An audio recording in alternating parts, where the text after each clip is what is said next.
Hello. आपण आज जागतिक महिला दिन साजरा करण्यासाठी सर्व महिला एकत्र आलो आहोत. हा जागतिक महिला दिन हा जगाच्या सगळ्या राष्ट्रांमध्ये साजरा होतो. आपले जे सण असतात ते महाराष्ट्रीयन सण असतात. महाराष्ट्रापुरते मर्यादित सण आपण साजरे करतो, पण जागतिक महिला दिन हा सगळ्या देशामध्ये होतो. सगळ्या देशामध्ये होतो. एवढं मोठं या महिला दिनाला महत्त्व आहे आणि तो सण आपल्या हुलजंती नगरीतल्या ग्रामपंचायतीने आयोजित केलेला आहे. हुलजंती नगरीच्या ग्रामपंचायतीचे मॅडमचं नाव अंजलीताई समाधान अवताडे येऊनच गेल्या. त्याबरोबर प्रमिलाताई म्हासाळ मॅडम इथं आपल्या समवेत उपस्थित आहेत. सुमय्या तांबोळी, पार्वती न्याय मांडे आणि इथले उपस्थित प्रमुख उलजंतीकर आहेत. शीलवंती, मंदाकिनी, अनिता, सविता, शीलवंती, उज्ज्वला, त्याबरोबर काही त्यांचे सहकारी सदस्य आहेत. महादेव, अर्जुन, शांतीलाल, मनगेटी, कल्लाप्पा आणि आपल्या सरपंच ग्रामपंचायतीच्या मीनाक्षी करमुते, उपसरपंच बाळासाहेब माळी आणि ग्रामपंचायत अधिकारी मोरे या संयुक्त विद्यमाने या सगळ्यांच्या एकत्र येण्याने हा कार्यक्रम संपन्न होत आहे. आणि या कार्यक्रमासाठी मला इथं निमंत्रित केलं त्याबद्दल हुलजंती ग्रामपंचायतीचं प्रथमतः आभार मानते. आपल्या विचारमंचावरील सर्व प्रमुख अतिथी, विचारमंचासमोरील आपण सर्व महिला आणि उपस्थित नागरिक, प्रतिष्ठित असणारा जनसमुदाय आणि तुमच्या सर्वांचं महिला दिनानिमित्त परत एकदा स्वागत करते आणि हार्दिक शुभेच्छा देते. तर आपला हा महिला दिन 8 मार्चला साजरा होतो. आपल्याकडं आता सुमय्या बोलल्या, अंजलीताई बोलल्या, प्रमिलाताई बोलल्या. तर सगळ्यांनी सांगितलं की हा जागतिक महिला दिन हा 8 मार्चला साजरा होतो. याचं कारण असं आहे की न्यूयॉर्कमध्ये ज्या महिला काम करणाऱ्या होत्या सूतगिरणीमध्ये, तर त्यांना कामाचे तास अधिक आणि मजुरी कमी दिली जायची. आणि म्हणून आपल्या देशामध्ये पहिल्यांदा महिलांनी संघर्ष केलेला तो दिवस आहे आणि त्याला न्याय त्यांना मिळाला. आणि तो दिवस म्हणजे 8 मार्च. पुढे 1908 मध्ये क्लारो हेडगी यांनी महिला दिन हा जागतिक महिला दिन साजरा करा म्हणून मान्यता दिली आणि त्याच वेळी आपल्या महिलांना मतदानाचा हक्क मिळाला. असे हे 2 सुवर्ण अक्षरात कोरून ठेवण्यासारख्या महत्त्वाच्या घटना आपल्या बाबतीत घडलेल्या आहेत महिलांच्या. म्हणून हा जगाच्या पातळीवर महिला दिन साजरा केला जातो. आजच्या हुलजंतींचं जे ग्लोबन आहे, ह्या 4 कर्तबगार महिला आपल्यासमोर प्रतिमा पूजनाच्या रूपानं आहेत. त्यांचं कर्तव्य त्यांनी किती जिद्दीनं पार पाडलेलं आहे तुम्हाला हे सगळ्यांना माहीत आहे. राष्ट्रमाता जिजाऊ असतील, रमाबाई असतील, अहिल्याबाई असतील. अहिल्याने आपल्या देशामध्ये पहिल्यांदा महिलांची सेना निर्माण केली. महिलांची लढाऊ सेना अहिल्याबाईंच्या काळात झालेली आहे पहिल्यांदा. आणि आज इथं माईकवर धडाडीनं बोलणारी मी जी महिला आहे, शिक्षिका, प्राध्यापिका, तर या आपल्या आदर्श शिक्षिका मी म्हणेन सावित्रीबाई फुले. त्यांच्यामुळे मी इथं उभा आहे. तुम्ही सुद्धा इथं समर्थपणे येऊन बसलात. सावित्रीबाई फुलेंनी पुण्यासारख्या शहरामध्ये चिखल, शेण, माती अंगावर झेललं आणि वर्गात जाऊन दुसरी साडी नेसून मुलींच्या पुढे शिक्षिका म्हणून यायच्या. त्या घाबरल्या नाही. आपण रस्त्याला बाहेर जाताना घाबरतो. अशा ह्या धडाडीच्या महिला तुमच्या पुढे आदर्श ठेवलेल्या आहेत. त्यांचा आदर्श घेऊन आपण येणाऱ्या बदलत्या वर्तमान काळामध्ये जगायचं आहे. त्याच्यासाठी ते आपल्या पुढे आदर्श आहेत, जयंती असतात आणि त्यातून आपण घेऊन आपण पुढे जायचं आहे. आत्ताच आपल्या साधनाताई म्हटल्या महिला महाविद्यालयात जाऊ दे मुली माझ्या, किंवा सावलापूरला जाऊन येऊ देत. यायला 7 वाजले म्हटलं की आईच्या हृदयाचे ठोके वाढतात. याला कारण काय? समाजाचा दृष्टिकोन आपल्याकडं बघण्याचा अजून बदललेला नाही आणि तो बदलायचं काम हे आपल्याकडेच आहे, महिलांकडेच असतो. आपली संस्कृती जतन करायचं काम हे आपल्याकडेच असतं. देवधर्म असतील, सण उत्सव असतील, हिरिरीनं आणि उत्साहानं भाग कोण घेतो? आपणच घेतो. आणि हे सुद्धा दूषित वातावरण निवळण्याचं सामर्थ्य आपल्यातच आहे. आपणच ते निवडायचं आहे, त्याला गांगारून जायचं नाही. असला कोरोना आपण झटकून टाकला आणि परत समर्थपणे उभा राहिलो, तसं येणारं वादळ, समाजातलं स्त्रीकडं बघण्याचं बदललेली नजर ही पोषक करायचं काम आपलंच आहे.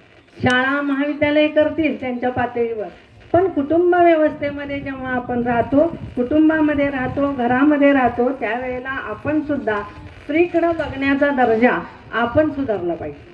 मग समाजातल्या महिला असू देत, नाही तर त्या कुटुंबातले पुरुष असू देत, प्रौढ पुरुष असू देत, युवक पुरुष असू देत, मध्यमवयीन पुरुष असू देत, सगळ्यांनी स्त्रियांकडे बघण्याचा उद्देश बदलला पाहिजे. इंग्रजीने तर काही सुधारणा करणार नाही किंवा औरंगजेबानं काही सुधारणा केलेली नाही. मी औरंगजेबाला नाव घेऊन असं म्हणते की त्यांनी आपल्या देशाची हानीच केली.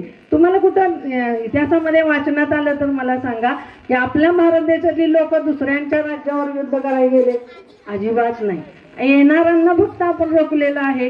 तसंच आपल्यावर नेहमी बाहेरूनच दूषित वातावरण येतं, त्याला रोखायचं काम, ढाल व्हायचं काम आपण करायचं आहे. आपल्या येसूबाईने तेच केलं, जिजाऊने तेच केलं, तेच आपणाला पुढं वसा घेऊन जायचं आहे. आपल्या पुढं आव्हानं येणारच आहेत, ते आपण स्वीकारायचीच आहेत आणि ते स्वीकारत असताना आपण सक्षम उभा राहायचं आहे. तर महिलांचं काय झालंय, आता तुम्हाला प्रोत्साहन दिलं सुमय्यानं किंवा हे आपल्या यंग इथं अधिकारी मॅडम आहेत की तुम्ही मुलींना घडवा, कुठल्याही पदावर जाऊ दे, मग राष्ट्रपती होऊ दे, पंतप्रधान होऊ दे किंवा एखादी छान शिपाई सुद्धा होऊ दे. शिपायाची, शिवण क्लास करण्याची, कपडे शिवण्याची, इस्त्री करण्याचं हे काम कमी दर्जाचं नाही. मला असं वाटतं महाराष्ट्र शासनानं अंगणवाडीच्या बायकांना भरपूर पगार द्यावे, असं माझं मत आहे. असं का तर त्यांचं जे त्या मुलांकडं बघण्याचा उद्देश, त्यांना घडवण्याचा उद्देश, त्यांचं श्रम, त्यांना लावणारं वळण, ह्याचा अभ्यास केला पाहिजे आपण आणि त्याकडे चांगल्या दृष्टीनं बघून त्यांचे खरंच वेतन वाढवले पाहिजेत. प्राथमिक शिक्षकांचे त्याच्यानंतर वाढवले पाहिजेत आणि मग मला वाटतं की मोठे जे इंजिनियर असतील, डॉक्टर असतील ते शिक्षणाची क्षेत्र दरवाजे तुम्हाला माहीत आहेत, तर असा क्रम न्यावा वेतनाचा, असं मला खरंच मनापासून वाटतं. तर त्याचबरोबर आपण हे जी मी सिद्ध करते, मी आतापर्यंत शिक्षिका होते, प्राध्यापिका होते, हे मला सिद्ध करत असताना माझं कुटुंबाकडं अजिबात दुर्लक्ष झालं नाही पाहिजे. मला सिद्ध करताना काय होतं की माझ्या कुटुंबाकडे दुर्लक्ष होतं आणि तिथं मग आपल्या घराला रिव्हर्स गेअर पडतो. रिव्हर्स गेअर पडल्यानंतर पुढल्या 4 पिढ्या बर्बाद होतात. एक नव्हे, आपल्याकडे दुष्काळ पडला तर 4 वर्ष शेतकरी मागं राहतो. तसंच आपल्या कुटुंबाची व्यवस्था आहे. आपल्या आजोबा पंजोबा आजीने जी घराची स्टेज आणली, आता आदर्श मातेचा आपल्यासमोर सत्कार झाला, तिनं घर पुढं आणलं, तर तिनं जी मेहनत घेतली ती वाया जाते आपण जर दुर्लक्ष आपल्या कुटुंबाकडे केलं तर. म्हणून महिलांनी आपलं घर सांभाळायला पहिलं पाहिजे. अजून एक सांगेन की जीवनात आपल्याला 2 वेळा मनापासून आनंद होतो. ती माझंच मी उदाहरण देते की मॅडम आपलंच काय कौतुक करतात, तर मला त्यातून एक सिद्ध करायचं आहे की आपण आनंदी कसं राहतो. तर मला पहिला आनंद जो झाला तो मला सिनियर कॉलेजला प्राध्यापिका म्हणून नोकरी मिळाली. त्या रात्री एवढा आनंद झाला की मी एक क्षणभर पण झोपू शकले नाही, कारण मला उद्या सकाळी महाविद्यालयात हजर व्हायचं होतं. तो आनंद होता आणि त्या आनंदाच्या भरामध्ये मी त्या रात्री झोपली नाही आणि ते जे काम मी ज्या हिरिरीनं पहिल्या दिवशी मास्टरला जाऊन सही केली, काम केलं, तो मी 30 वर्ष सेवा करेपर्यंत त्याच पद्धतीनं सेवा केली. जो पहिल्या दिवशी आनंदानं महाविद्यालयात गेले ते मी रिटायरमेंटपर्यंत त्याच उमेदीनं काम केलं. हे सांगते माझं मोठे पण नव्हे. तर कामाच्या ठिकाणी जर आपण मनापासून काम केलं तर प्रत्येक काम विरंगुळा, प्रत्येक काम एन्जॉय वाटतो. कामाचा आळस येत नाही, काम नीटनेटकं होतं, आउटपुट छान मिळतं आणि आपणाला एक आनंद मिळतो. म्हणून मी असं सांगते की आपण जी सेवा स्वीकारल्या ती कुणी आपल्यावर लादलेली नसते, आपण होऊन जाऊन ती सेवा स्वीकारलेली असते. मग आपल्या ग्रामपंचायतीचं एखादी झाडूवाली बाई असू दे किंवा कर्मचारी असू दे, शिपायाचं काम सुद्धा खूप प्रामाणिक शिपाई करणारे आहेत जुने, आणि शेवटपर्यंत त्यांनी जर प्रामाणिक काम केलं तर त्यांचं परत घरकुटी उज्ज्वल झालेलं असतं. आपणाला समाजात असे अनेक उदाहरणं बघायला मिळतात. मला यातनं एकच सांगायचं आहे की जे काम स्वीकारलंय ते आपण उंबऱ्याच्या बाहेर पडलं की घरातलं काम घरातच गुंडाळून ठेवायचं, जिथं सेवा करतो तोच विचार डोक्यात घेऊन तिथं मन ओतून काम करायचं. आणि तिथं सुद्धा गेटमधनं बाहेर येताना ते कुलूप गेटला लावतात, तिथंच ते सोडायचं, उद्या जाऊन तिथलं दप्तर उघडायचं, घरात परत यायचं, घरातलंच रुटीन ठेवायचं. घरात असल्यावर शाळेचे विचार, शाळेत असल्यावर घराचे विचार, अजिबात असं जगू नका. त्यामुळं गोंधळ होतं आणि कुठलंच काम नेटकानं होत नाही, घरातलंही होत नाही आणि जिथं कामाला असतात तिथलंही होत नाही.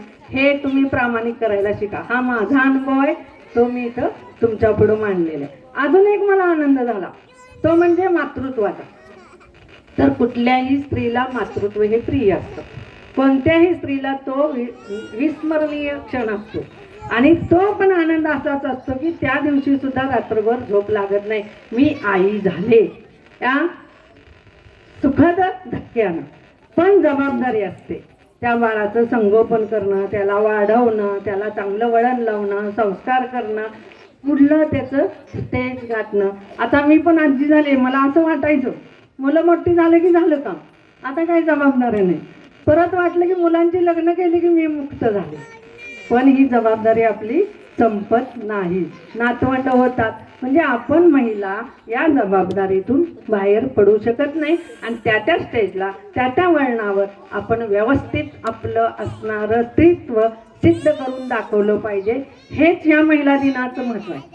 आपण काय आहोत, कुठल्या स्टेजवर आहोत, आजी झालं तर आजीची भूमिका आलीच पाहिजे. ए मला आजी म्हणू नको रे. आणि गल्लीतली मुलं पण म्हणतात ना, आता ह्या बाईंची नात बरोबर फिरत्या म्हणलं, त्याच्या वयाची मुलगी आजी म्हणली की एखाद्या आजीला राग येतो आत्ता सुद्धा. तर मी आजी झाल्या आजी म्हणलेला राग काय म्हणायचा. तर ही मानसिकता सांगते मी की आपलं जे कर्तव्य आहे ते आपण पार पडताना कुठेही कुचराई करू नका, हे यातनं मला सांगायचं आहे. अजून एक आहे की कुटुंबाकडे दुर्लक्ष करू नका. आपल्या देशातली सिनियर सिटीजन परदेशामध्ये, इंग्लंड असो, न्यूयॉर्क असो, नाही तर थायलंड असो, तिथं फिरायला जातात, तेव्हा त्यांच्याबरोबर 3 दिवस तिथला गाईड असतो. आणि त्या गाईडला आपल्या पती पत्नींचं प्रेम, बसणं उठणं, एकमेकाचा आदर बघून त्यांना इतकी संस्कृती आपली आवडते की ती येताना म्हणतात तुम्ही किती प्रेमाने राहता, हे आमच्यात काही नाही आहे. म्हणजे बाहेरला देश आपल्या कुटुंब व्यवस्थेचा आदर करतो, आदर्श घेतो, आदरानं राहतो. आणि आपण काय करायला लागलेलो आहोत ते तुम्ही लक्ष द्या की आपली इथली कुटुंब व्यवस्था एकदम सायन्सच्या प्रयोगासारखी आउटपुट असतं. आता मी आजी झाले तर सगळी कामं मला नेमलेली येत नाहीत. माझ्या हाताखाली बरोबर 60 वयाला सून येते, म्हणजे मी थोडीशी विश्रांती घेऊ शकते. या वयामध्ये तुम्ही कधीही बघा फुल उभा राहून काम होत नाही. सकाळचं दिवसभराचं 7 ते संध्याकाळी 7 आपण थकतो 7 वर्षानंतरच्या महिला. तर ती बरोबर निसर्गानं आपल्या हाताखाली सून आणलेली असते. तर ही कुटुंब व्यवस्था पूर्वीची बरोबर होती असं मला वाटतं. त्या कुटुंब व्यवस्थेमध्ये आत्ताची असणारी आव्हानं, सर्व्हिस असेल, पती पत्नी बाहेर जाणार असतील, पण त्या घराला जर आपण म्हणतो एक कट्टा असतो, त्या कट्ट्यावर एक शोभिवंत वस्तू असते, आजी आणि आजोबा. ते जर घरामध्ये असले तर तुम्ही बिनधास्त नोकरी करू शकता, असणारं तुमचं ध्येय गाठू शकता. तर हे आजोबा आजी हे असलेच पाहिजेत या मताची मी. अजून एक सांगते की आपल्याकडं म्हटलं जातं मुलगीनं फार आई वडिलांची काळजी करते हो, मुलगी फार आई वडिलांना प्रेम देते हो. देते, बरोबर आहे. पण वृद्धाश्रमात मुलं आई वडिलांना लग्नाच्या अगोदर ठेवतात का हो? जर हुंजंतीमध्ये कुठं तुम्हाला भेटलं एखादं उदाहरण तर मला आपल्या सरपंच मॅडमकडून फोन नंबर घेऊन कळवा. तर लग्नाच्या अगोदर कुठलाही मुलगा आई वडिलांना वृद्धाश्रमात पाठवत नाही. मग हीच मुलगी त्याच्या आई वडिलांची काळजी करते ना, का वेगळी असते? हा अभ्यास करा की तुम्ही तुमच्या आई वडिलांना माझी आई माझे वडील 25 वर्ष मोठे केले, कष्ट घेतलं, मला किती श्रमानं शिकवलं. आणि तुमचा नवरा काही रेडीमेड खाली आलाय का? त्याच्या पण आई वडिलांनी काहीतरी कष्ट घेतलंय ना, त्याला घडवायला त्याग केलाय ना. हा आपण विचार केला पाहिजे. म्हणून वृद्धाश्रमात लग्नानंतर काय ठेवतात तर त्याला त्याचा प्रपंच पुढे न्यायचा असतो मुलाला. कारण आले की बायको डोकं उठवते ना ती म्हातारी. अरे आजी म्हणा. तुमचा मुलगा, मी परवा इथं आपल्या मराठी शाळेत आले होते तेव्हा हेच सांगितलं की तुम्ही जर लहान मुलाला म्हटला ना आजोबांना चहा प्यायला बोलव, आजी कुठे आहेत बघ, तर तो तसं बोलतो. आणि तुम्ही म्हणलं ए म्हातारी कुठे आहे बघ रे, ती बाळ जाऊन म्हणतं ए म्हातारे आई तुला बोलवते. ही आपल्या इथली संस्कृती आहे. तर हे आपणच ठरवायचं आहे की मी कसं राहायचं, कसं जगायचं, आनंदी जगायचं, दुःखी जगायचं. जीवन खूप सोपं आहे आनंदी जगायला, आपण त्याला अवघड करून जगतो. तुम्ही अभ्यास करा, मी म्हणते त्या गोष्टींचा. सोप्याचा अवघड करून जगणे. तुम्ही शाळेत शिक्षक गेल्यावर काय करतात, टॉपिक सोपा करून मुलांना शिकवतात का सोप्याचा अवघड करून शिकवतात? अवघड करून शिकवल्यावर मुलं पास होतील का?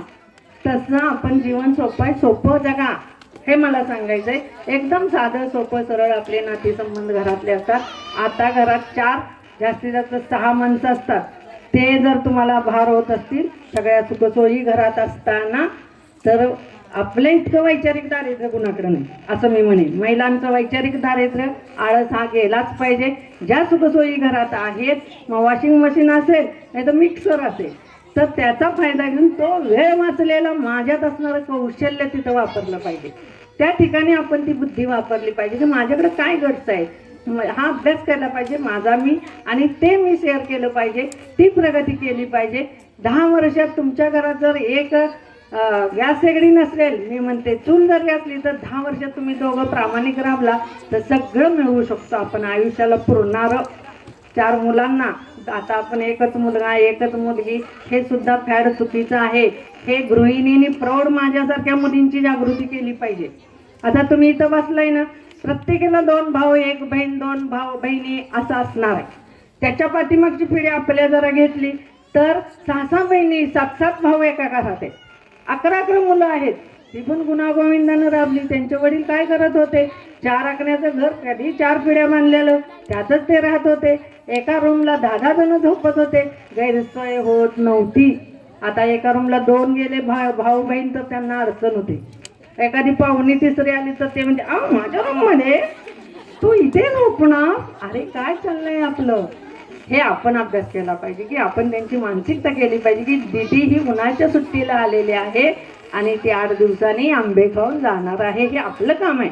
आपण म्हणतो नाही हो, दीदीला आमच्या आवडतच नाही, तिच्याजवळ कोण आलेलं बसलेलं बेडवर गेलेलं, मग दीदी आणून 5 फूट उडणारच ना. हे काम कुणाचं आहे, हे आपलंच आहे. हे आपण पहिलं समजून घेतलं पाहिजे. ह्याच्यासाठी महिला दिन आहे. येणारं नवीन आव्हानं त्याला आपण फेस कसं केलं पाहिजे, सामोरे कसं गेलं पाहिजे, आपल्या संस्कृतीचं जतन कसं केलं पाहिजे आणि पूर्ण कुटुंब आनंदी कसं राहिलं पाहिजे. मी तर म्हणते महिलांचा जन्मसिद्ध हक्क आहे कोणता, घरात येणाऱ्यांचं हसत स्वागत करणं. तुम्ही जर घरात येणाऱ्याला हसत नाही चहा दिला, या ताई नाही म्हटला, तर ती ताई अर्ध्या तास बसायला 10 मिनिटातच जाते.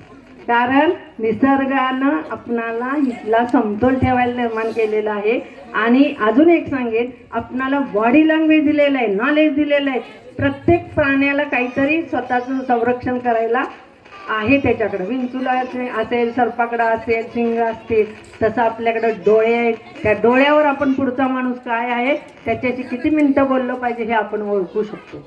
तर त्या बॉडी लँग्वेजवर येणारा माणूस सुद्धा आपल्यापाशी थांबतो, आनंदानं बसतो. नाही तर काकू काय उन्हाची आली, झोप नाही का, मला झोपायचं होतं ना, येऊन उगीच बसते, असं आजी या बसा म्हटलं की ती तुमच्याबरोबर एक डुलकी तिथंच बसून काढेल आणि निवांत यावेळी घरी चहा प्यायला जाईल. तर हे जे आहे हे आपण करायचं आहे, बाहेरला येऊन कोण करणार नाही. तर अजून एक मला सांगायचं आहे की नवीन आता जसं हे ग्लोबल आपल्या पुढे ठेवलेले आदर्श महिलांसाठी, तर नवीन आता आधुनिकतेला जायचं. धाडसी पाऊल परिवर्तनाच्या दिशेने, धाडसी पाऊल परिवर्तनाच्या दिशेने. त्याचा ग्लोबल काय आहे, बी बोल्ड फॉर चेंज, ही संकल्पना आहे त्यांची. Be bold for change. Bold for change म्हणजे काय, तर येणारं सगळं मी बुद्धिमान आहे, हुशार राहिलं पाहिजे, ती चेंजेस स्वीकारले पाहिजेत, अशी संकल्पना आलेली आहे. यामध्ये आपण उतरलं पाहिजे. तर हे उतरत असताना शरीराकडं महिला अलीकडं काय करतात, स्वतःला फार जपतात. स्वतःकडे जपताना भावनेकडे दुर्लक्ष करतात. माझं मी कौतुक करून घेताना माझ्या घरातल्या मेंबरना काय वाटेल, त्यांच्याकडे माझं दुर्लक्ष होतंय का, हेही आपण बघितलं पाहिजे. शरीर जपा, त्याच्याबद्दल माझा काही विरोध नाही. पहिलं आपल्या शरीरावर प्रेम करा, मग इतरांवर प्रेम करा. तुम्हाला जर तुमच्यावर प्रेम करता येत नसेल तर तुम्ही कुणावरच प्रेम करू शकत नाही. असं मी का म्हणते की यातला एक एक पार्ट कोटीचा आहे आपल्याकडे. तुम्ही जेव्हा ICUला टाकलेले पेशंट जवळ जाल ना, तेव्हा आपली किंमत कळते. आता मी चष्मा घातला 1000 रुपयाचा, 10 वेळा जागा बघून ठेवते, पण डोळ्याची नाही काळजी घेणार. हे मला सांगायचं की आपण जपा, शरीराला जपू नाही याची मी नाही, पण त्याबरोबर बाकीच्यांचाही विचार करा. त्याचबरोबर मूळ आपला स्वभाव सोडू नका. निसर्गानं दिलेला स्वभाव तुम्हाला 8-9 महिन्याच्या बाळात दिसतो आणि 1.25 वर्षाच्या बाळात दिसतो. त्याला गल्ली सगळं माझं घर वाटतं. तुम्हीच सांगता काकूच्या घरात जाऊन मागायचं नाही आहे काय, पण तो बरोबर लाडूचा डबा शोधतो आणि मला दे काकू म्हणतो. ते आपला मूळ स्वभाव आहे, ती सगळी माझीच. हा सोडू नका असं मला म्हणायचं आहे. आणि नेहमी संवेदनशील राहा. आपली संवेदना संपली तर आपण माणूस नाही. मग इतर प्राणी आहेतच की, त्यांच्यासुद्धा प्रेम आहे, माया आहे. तुम्ही उगीच अंगणात बसायला वेळ असेल तर बसत चला. सगळे पशु पक्षी प्राणी आहे त्यांच्याकडे आपल्यासारख्या संवेदना, आणि ते आपण विसरायला लागलेलो आहे ह्या ग्लोबलायझेशनमुळं. तर तसं करू नका. अजून शहरी महिला आणि ग्रामीण महिला यात काय फरक वाटतो तुम्हाला? शहरातल्या महिला फार छान राहतात आणि आपण ग्रामीणमध्ये दुर्लक्ष होतं, आपलं हेळसांड होते असं वाटतं का? अजिबात नाही. कारण आता मोबाईलमुळं दिल्लीपासून गल्लीपर्यंत सगळं काही सापडा. आता कोरोनातच बघा ना, आपल्या मुली इंजिनियर झाल्या, डॉक्टर झाल्या, त्यांचं करिअर केलं. आत्ता गोल चपातीला आता आलीच पाहिजे हा आत्ताच अजिबात धरू नका. आत्ता सुमय्याने सांगितलं तसं का ते लगेच यूट्यूबवर बघून कुठलाही पदार्थ बनवतात.